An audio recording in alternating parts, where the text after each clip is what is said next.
Okay, so let's prove the relation P V to the gamma equals a constant for an adiabatic process.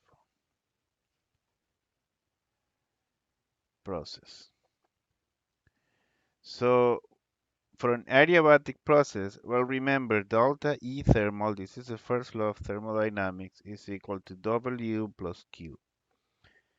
So for an adiabatic process, there's no heat exchange, so therefore delta E thermal is just the work, which is equal to minus the integral of P dV from the initial state to the final state. Now let's write this in differential form. So the little change, the infinitesimal change, the E thermal, for an adiabatic process have to be equal to minus P dV. Okay? That is what you would get if you write this in differential form. Now, what is this? Well, we know that for an ideal gas,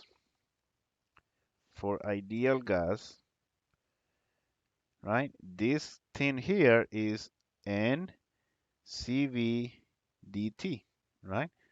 Because the change in energy only depends on the change in temperature. Remember, delta E thermal is equal to NCV delta T for an ideal gas, and this is always true. Okay, so, and this is equal to minus P dV. So now let's use our ideal gas law. PV is equal to nRT, and then we are going to write this from here. We can write that uh, P is equal to nRT over V, and then we put this here, right? And when we do that, we get that NCV dt is equal to minus nRT over V dt. So I'm going to cancel these n's and I'm going to send one t, and this is dv, sorry. This was dv here. There's a typo there. So I'm going to cancel these n's and I'm going to send this dt over here. So I get that dt over t on this side is equal to minus r over cv. I took this cv and put it over here dividing dv over v. Okay, that is that piece of calculation there. Now we remember that Cp is equal to Cv plus R.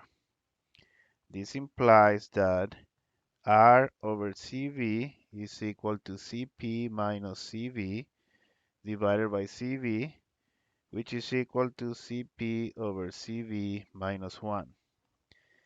And remember this thing here we define as gamma, so this is equal to gamma minus 1. So now we can do the integral. We can integrate this thing, the integral from the initial temperature to the final temperature of dt over t have to be equal to the integral from the initial volume to the final volume of minus r over cv dv over v. Okay? And r over cv, which was this thing here, right, is gamma minus 1. So this all can be written as the integral from Ti to Tf of dt over t here is equal to the integral from Vi to Vf of minus gamma minus 1 dV over V. Okay, we're almost there. Now we can integrate this. Remember, the integral of 1 over x is the logarithm of x, so we can use that for these two integrals. And we get that on this side, I'm going to get ln of tf over ti, right? And on the other side, I'm going to get this. I can switch the order of integration here and get rid of this minus, and then this is going to be ln of vi vf Okay, order of integration here to the gamma minus 1. Okay, that is the integral of this thing here. And I can take exponentials here, and if I do that, then what I get is that TF BF to the gamma minus 1 is equal to TI VI to the gamma minus 1. So what this is telling me is that this quantity T V to the gamma minus 1 is equal to a constant in an adiabatic process. And then I can use again the ideal gas law and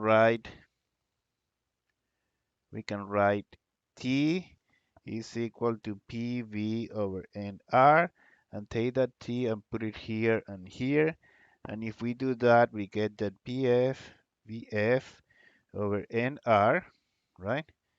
This is TF VF to the gamma minus 1 is equal to PI VI over NR, and this here is VI gamma minus 1.